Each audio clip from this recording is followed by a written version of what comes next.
What if the reason you're not scoring 90 plus isn't because you need to study more, but because you're practicing the wrong thing? You can read a chapter 3 times, highlight half the book, and still freeze when the question appears in front of you. Because reading makes you familiar with information. But exams don't test how familiar something looks. They test whether you can pull it out of your brain and use it. And that's where these 4 techniques change everything. 1. The question first method. Before studying a chapter, spend a few minutes looking at its previous exam questions. Not to solve them. Look for patterns. Which topics appear again and again? Which concepts are worth more marks? What kind of answers does the exam actually ask for? Now you have a target. Instead of giving every page the same attention, you know what deserves more of it. But knowing what matters doesn't mean you'll remember it. That's where the second technique comes in. 2. The blurting method. Study one topic, then close the book.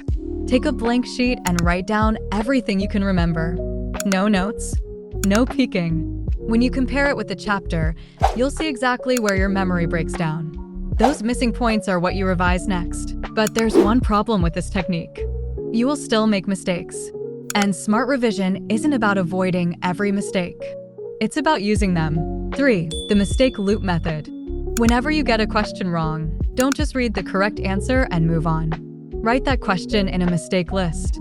Come back to it a few days later. If you get it right, great. If you get it wrong again, it stays on the list.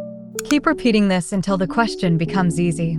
Now your revision is based on your actual weaknesses, not random pages from a textbook. But there's one final test.